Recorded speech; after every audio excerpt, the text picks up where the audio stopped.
देखिए, सबसे पहले हम बात करेंगे एक हाई लेवल कमेटी के बारे में जिनको हेड कर रहे हैं अरविंद पनागरिया जी। ये वाइस चेयरमैन है ऑफ नीति आयोग।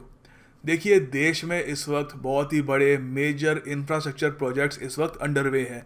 जैसे दिल्ली मुंबई इंडस्ट्रियल कॉरिडोर, वैसा ही एक प्रोजेक्ट है Mumbai Ahmedabad high speed rail corridor. तो देखिए, इस प्रोजेक्ट की जो टोटल कॉस्ट है वो है 98,000 करोड़ रुपीज़। उसमें से जापान इन्वेस्ट करेगा 78,000 करोड़ रुपीज़। तो देखिए, इस कमेटी का काम है कि ये प्रोजेक्ट जल्दी से जल्दी कंप्लीट हो बिना किसी प्रॉब्लम के। तो आपको याद रखना है, एग्जामिनेशन पॉइंट ऑफ व्यू से बहुत इंपॉर्टेंट है, इसलिए मैंने सबसे पहले इसको रखा है कि Mumbai Ahmedabad high speed rail corridor की कोई भी प्रॉब्लम आती है उसको सॉल्व करने के लिए अरविंद पनागरिया जी द्वारा हेड की जाएगी एक हाई लेवल कमेटी। देखिए, दूसरी कमेटी है inter ministerial committee on prices of essential commodities. इनको देखिए, चेयरपर्सन है यहाँ के union consumer affairs secretary Shri Hem Pande ji. तो देखिए, यहाँ पर ये कमेटी वैसे तो इतनी मतलब रिसेंटली इसको बनाया नहीं गया था, ये पिछले साल न्यूज़ में थी। क्यों? क्योंकि देखिए, यूनियन गवर्नमेंट ने डिसाइड किया था कि जो हमारे पोस्ट ऑफिसेज हैं उनको इस्तेमाल किया जाएगा सब्सिडाइज दालें बेचने के लिए, पल्सेस बेचने के लिए। तो ये जो डिसीजन लिया गया था, ये लिया गया था during the meeting of the inter ministerial committee on prices of essential commodity. ठीक है, तो इस कमेटी के मीटिंग के दौरान ये डिसीजन लिया गया था, इसलिए न्यूज़ में थी तो मेंशन कर रहा हूँ। देखिए, अगली कमेटी भी काफ़ी इंपॉर्टेंट है, पहले इसकी हिस्ट्री बता देता हूँ। देखो, 2012 में सुप्रीम कोर्ट ने सरकार को, भारत सरकार को डायरेक्ट किया था कि जो हज सब्सिडी है, आपको पता है हज यात्रा में जाते हैं मुस्लिम्स, तो उनको सब्सिडी दी जाती है उसके लिए। तो जो ये सब्सिडी दी जाती है, तो उन्होंने कहा कि धीरे धीरे इस सब्सिडी को कम करो और 2022 तक इस सब्सिडी को कम्प्लीटली अबॉलिश कर दो, ख़त्म कर दो। और सिर्फ ये नहीं कि अबॉलिश कर दो, उन्होंने कहा कि जो आप सब्सिडी में जो अमाउंट इन्वेस्ट करते हो, जो करीब 650 करोड़ बैठता है साल का, वो उन्होंने कहा है कि आप एजुकेशन और सोशल डेवलपमेंट पे खर्च करो और ऑफ मुस्लिम कम्युनिटी। तो जो माइनॉरिटी कम्युनिटी है उनकी डेवलपमेंट और जो सोशल डेवलपमेंट और एजुकेशन पे खर्च करने चाहिए, ना कि हज यात्रा की सब्सिडी पर। तो उसी पर काम करने के लिए एक 6 मेंबर कमेटी बनाई गई है to study the ways to improve India's Haj policy and to look into issues of subsidy and pilgrimage. तो इसके जो चेयरपर्सन है वो कौन है, आपको ये पता होना चाहिए। ये हैं अफजल अमानुल्लाह। ये फॉर्मर काउंसल जनरल रह चुके हैं इंडिया के जेडा में। आगे देखिए, RM लोधा पैनल के बारे में बात करते हैं, बहुत ही ज़्यादा न्यूज़ में थी। पहले तो देखिए, इसको 2015 में सुप्रीम कोर्ट के ऑर्डर के अंडर इसको बनाया गया था। तो सुप्रीम कोर्ट ने अपॉइंट किया था ये panel, headed by justice RM Lodha. जो पहले तो ये 2013 में जो IPL पे स्पॉट फिक्सिंग के स्कैंडल हुए थे उसकी वजह से इसको बनाया गया था। बाद में ये इस पैनल का ये भी काम दे दिया गया कि BCCI जिस तरीके से स्ट्रक्चर्ड है, किस तरीके से वो फंक्शन करती है, उसमें भी कुछ सुधार लाया जाए ताकि ऐसे कोई फ्रॉड्स या फिर ऐसे कोई कॉन्फ्लिक्ट ऑफ इंटरेस्ट आगे जाकर ना उभर पाए। तो याद रखिएगा, RM लोधा पैनल जो हेड करते हैं, सीधी सी बात है, नाम में ही पता लग जाएगा, जस्टिस RM लोधा। देखिए, आगे है national committee on trade facilitation.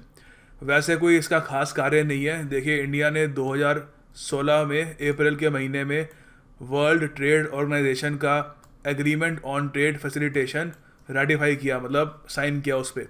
तो उसी के रूल के अनुसार इंडिया को ऐसी एक कमेटी बनाना था, ये मैंडेटरी था जो ये एग्रीमेंट के अंदर। सो ये हमने national committee on trade facilitation बना दी। PK सिन्हा साहब जो हमारे कैबिनेट सेक्रेटरी हैं, देखो कैबिनेट सेक्रेटरी आपको पता है क्या होता है। भारत सरकार में मिनिस्ट्रीज़ हैं, हर मिनिस्ट्री में अलग अलग सेक्रेटरी हैं, जैसे ministry of textile, ministry of home affairs, अलग अलग सेक्रेटरी हैं। तो उन सब सेक्रेटरीज़ के ऊपर जो एक सेक्रेटरी होता है वो होता है कैबिनेट सेक्रेटरी। तो वैसे ही इनका नाम याद रखना, ये PK सिन्हा साहब। एग्ज़ाम में ऐसे नहीं तो वैसे इनका मतलब नाम आ सकता है। ये बहुत सारी रिस्पॉन्सिबिलिटीज़ होती हैं इनके ऊपर, और वैसे ही देश का कैबिनेट सेक्रेटरी है, आपको पता होना चाहिए। ठीक है। अरे ये क्या, एक MCQ, भाइयों बहनों, हमको एक MCQ टकर गया है यहाँ पे, आपको इसका जवाब देना पड़ेगा। वर्ल्ड ट्रेड ऑर्गेनाइजेशन के हेड क्वार्टर कहाँ पर है? ठीक है, तो आपको बताना है। ऑप्शंस आपके सामने हैं, कमेंट सेक्शन में, कमेंट बॉक्स में अटैम्प्ट करना, गूगल मत करना, खुद ही अटैम्प्ट करना। गलत हो गया तो कोई कुछ कहेगा नहीं। ठीक है, so let's move on to the next committee. आगे देखिए, अमिताभ कांत कमेटी के बारे में बात करते हैं। चेयरपर्सन कौन है, नाम से ही पता लग जाएगा आपको, अमिताभ कांत, जो नीति आयोग के सीईओ भी हैं। देखिए ज़रा इसका कुछ खास पर्पस नहीं है, डिमोनेटाइजेशन हुआ उसके बाद आपको पता है हमारी गवर्नमेंट कोशिश कर रही है कि कैशलेस क्या लेस कैश इकोनॉमी की तरफ हमारा देश बढ़े। तो बेसिकली यही इसको काम मिला है कि किस तरीके से इंडिया को एक कैशलेस इकोनॉमी में ट्रांसफॉर्म कर सके, उसके रास्ते ढूंढो, ठीक है, और डिजिटल पेमेंट्स को कैसे बढ़ावा मिल सके। तो एग्ज़ाम में आ सकता है, ये काफ़ी इंपॉर्टेंट है, अमिताभ कांत कमेटी, और खासकर डीमोनेटाइजेशन होने के बाद तो इसकी इंपॉर्टेंस और ज़्यादा बढ़ गई है, ठीक है। तो make sure you remember this. काफ़ी हद तक जो डिजिटल पेमेंट्स हैं उनको बढ़ावा देने के लिए और कैशलेस इकोनॉमी को एनहेंस करने के लिए ये बनाई गई है। आगे देखिए है मुनियालप्पा कमेटी, रिसेंटली बहुत ज़्यादा न्यूज़ में थी जब बर्ड फ्लू आउटब्रेक हुआ था। पहली बात तो चेयरपर्सन कौन है, इसका नाम से पता लग रहा है, मुनियालप्पा जी। मुनियालप्पा जी जॉइंट कमिश्नर है of department of animal husbandry diary fisheries. तो इसके ये जॉइंट कमिश्नर हैं और इन्हीं के नाम पर ये कमेटी रख दी गई। पर्पज़ क्या है इस कमेटी का, देखिए ये मॉनिटर करेगी कि बर्ड फ्लू की सिचुएशन कैसी है, स्टेट गवर्नमेंट्स को सेंटर किस तरीके से मदद कर सकता है ताकि डिजीज़ कंटेन हो जाए और आगे नुकसान ना करे। देखिए OROP भी बहुत ज़्यादा न्यूज़ में था। तो रिसेंटली इस कमेटी ने अपनी रिपोर्ट सबमिट करी है, इसलिए 2016 में कुछ महीने पहले ये भी काफ़ी हद तक न्यूज़ में थी। ये है वन मैन जुडिशल कमेटी। आपको पता है देखिए OROP से कुछ हमारे जो एक्स सर्विसमैन हैं वो इतना खुश नहीं थे और उनकी जो भी ग्रीवेंसीज हैं, जो भी उनकी प्रॉब्लम्स हैं वो सॉल्व करने के लिए one man judicial committee form की गई थी। तो पहले तो आपको पता होना चाहिए चेयरमैन कौन है यहाँ पे। तो ये देखिए यहाँ पर इसको हेड कर रहे हैं retired chief justice of Patna high court L Narasimha Reddy ji. ये सुपर डुपर इंपॉर्टेंट है, इसको नोट कर लेना। L Narasimha Reddy ji, one man judicial committee OROP बहुत ज़्यादा न्यूज़ बना, इसलिए दिस इज़ क्वाइट इंपॉर्टेंट। तो इन्होंने रिपोर्ट सबमिट करी है, किसको सबमिट करेंगे, सीधी सी बात है डिफेंस मिनिस्टर मनोहर पारीकर जी को सबमिट करेंगे। और इन्होंने इनको वैसे जो कॉन्स्टिट्यूट किया गया था, मैंने आपको बताया दिया कि जो भी अनोमलीज थी OROP से जो आ रही थी उनको सुलझाने के लिए ये कमेटी को कॉन्स्टिट्यूट किया गया था। तो याद रखिएगा बहुत ज़्यादा इंपॉर्टेंट है ये, वेरी इंपॉर्टेंट, वेरी इंपॉर्टेंट।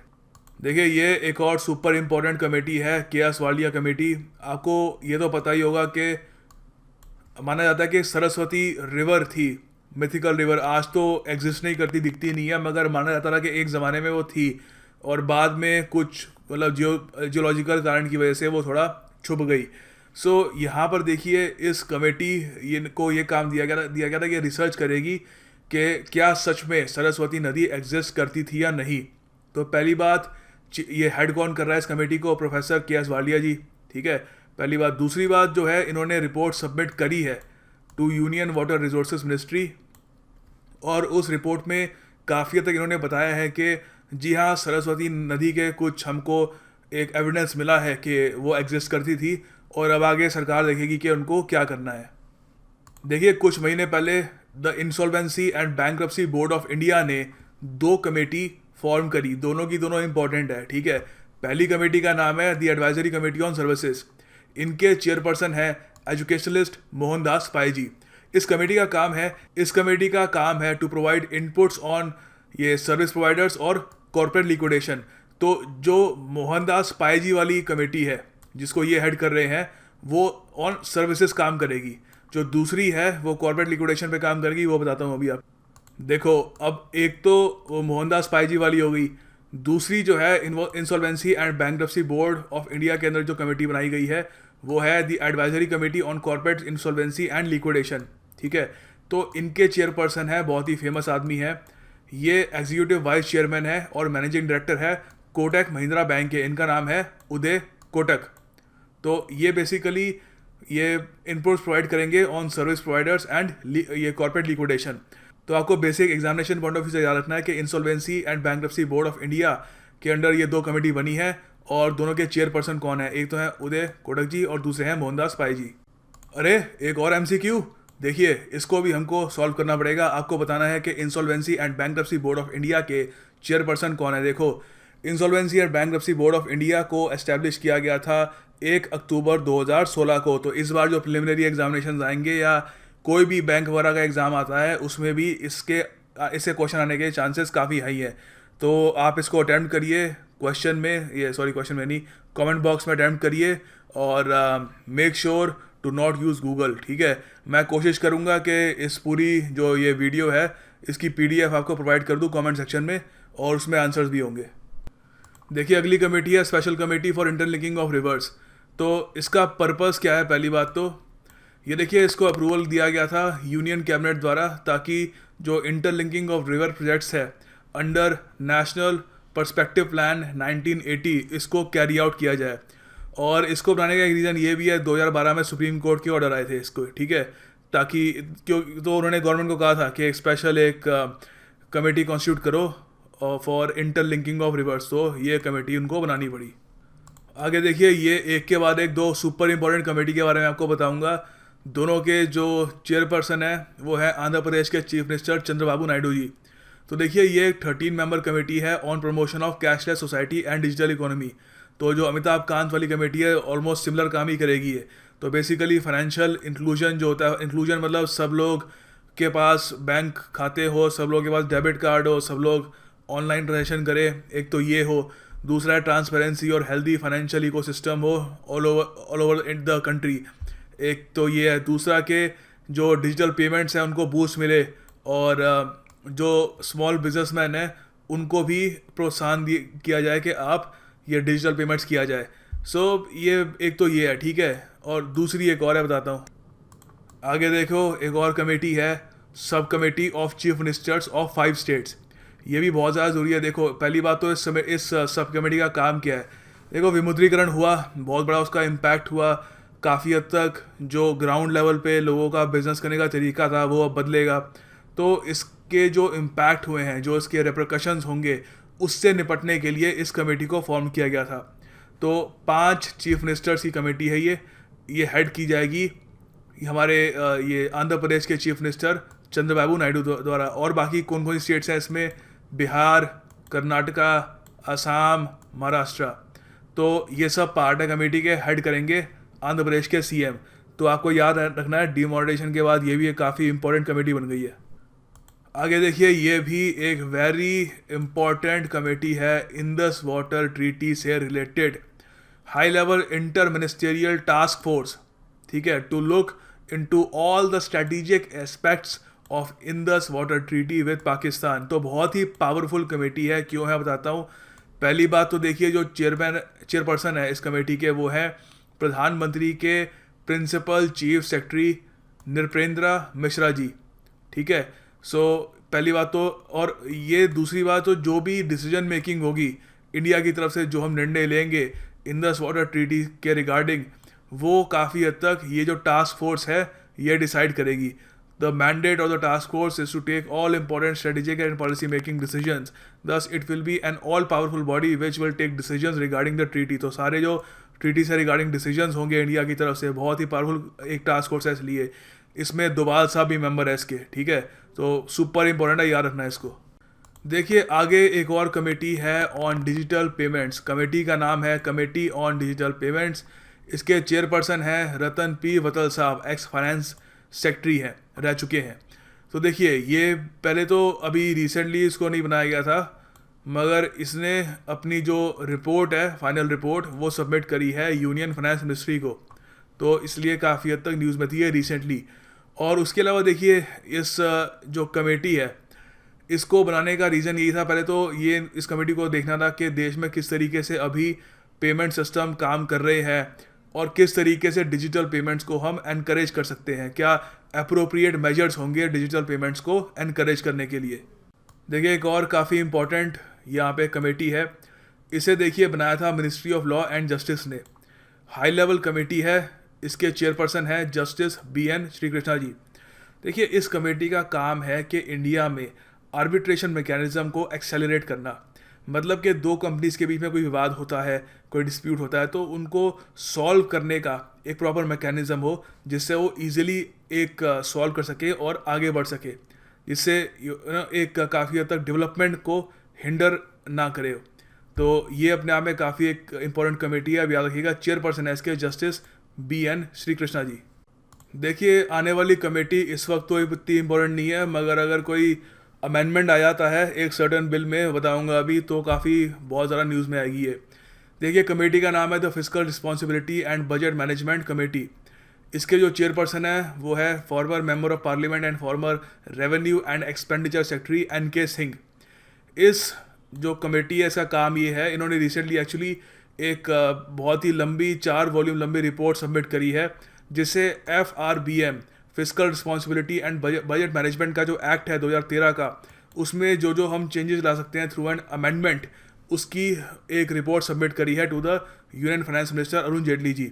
तो अभी रिपोर्ट सबमिट करी है, इस पर विचार विमर्श वगैरह करेंगे, तो होपफुली या जो भी होगा इनको अगर सूट करेगा तो एक अमेंडमेंट भी लाएंगे इस एक्ट पर।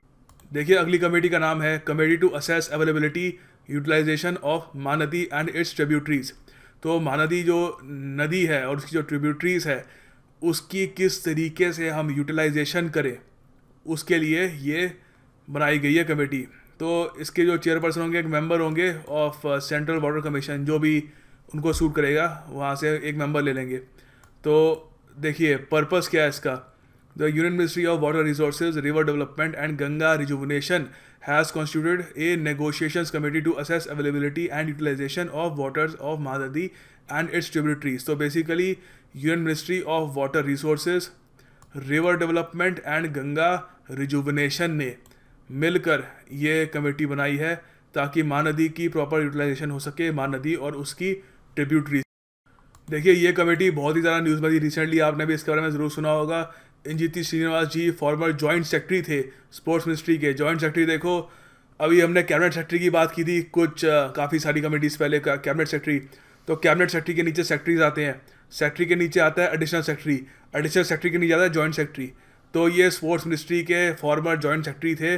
अब बहुत ही बड़ी इनको रिस्पॉन्सिबिलिटी दे दी गई है कि 9 मेंबर कमेटी ये हेड करेंगे to make recommendations for bringing a comprehensive national sports development code across sports disciplines. तो बेसिकली किस तरीके से एक नेशनल स्पोर्ट्स डेवलपमेंट कोड बनाया जाए जिससे ओवरऑल स्पोर्ट्स जो है हमारे देश में उसको हम इम्प्रूव कर सकें, उस पर यह काम करेगा। उसके अलावा कमेटी जो एग्जिस्टिंग स्पोर्ट्स गवर्नेंस फ्रेमवर्क है हमारे देश में उस पर भी काम करेंगी। देखिए ये वाली कमेटी भी बहुत इंपॉर्टेंट है, RBI ने बनाई है ऑन साइबर सिक्योरिटी। ठीक है, तो ये एग्जाम में पूछ सकते हैं कि interdisciplinary standing committee on cyber security किसने बनाई है। तो ज़्यादा लोगों के दिमाग में आएगा नहीं कि RBI ने बनाई है, तो मगर RBI ने बनाई है। तो चेयरपर्सन है इसके एक RBI के एग्जीक्यूटिव डायरेक्टर हैं मीना हेमचंद्रा जी। तो ये इसके चेयरपर्सन है और बेसिकली नाम से पता लग रहा होगा आपको साइबर सिक्योरिटी में किस तरीके से हम इम्प्रूवमेंट ला सकते हैं, काफ़ी हम साइबर सिक्योरिटी में किस तरीके से और रेजिलियंस ला सकते हैं और एक अप्रोप्रिएट पॉलिसी बना सकते हैं जो काफ़ी हद तक हमारी साइबर सिक्योरिटी को एनहेंस करेगी, उस पर ये काम करेगी। देखिए अगली कमेटी भी बहुत ज़्यादा न्यूज़ में रही क्योंकि प्राइम मिनिस्टर ने डायरेक्टली इस कमेटी को कॉन्स्टिट्यूट करने के ऑर्डर दिए थे। ये एक 8 मेंबर की टास्क फोर्स है, आपने इसके बारे में सुना ज़रूर होगा। ये आने वाले जो अगले जो 3 ओलंपिक्स होंगे, ओलंपिक गेम्स 2020 के, 2024 के और 2028 के, उसमें इंडिया किस तरीके से अपनी जो परफॉर्मेंस है वो इम्प्रूव कर सकता है, उसका एक्शन प्लान ये बनाएंगे।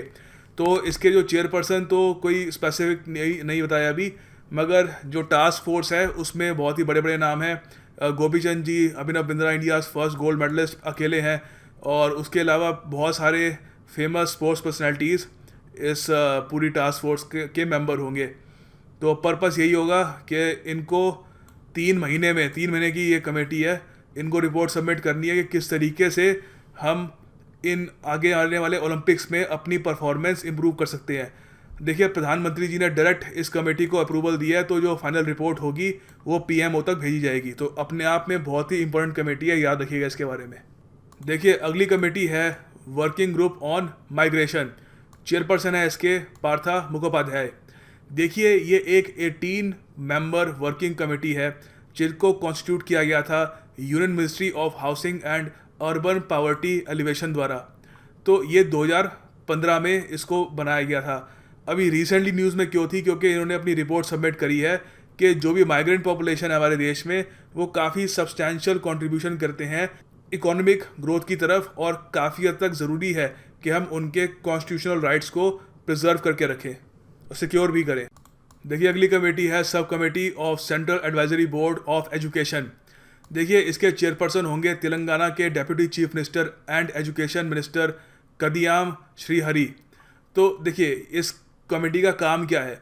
बेसिकली ये कमेटी एग्जामिन करेगी कि लड़कियों की पार्टिसिपेशन जो है कम क्यों है इन एजुकेशन, और उसके अलावा जो सोशो इकोनॉमिक फैक्टर्स हैं जो जेंडर बायस पे काफ़ी हद तक कंट्रीब्यूट करते हैं, और किस तरीके से हम जेंडर डिस्पैरिटी जो है वो हम कम कर सकते हैं।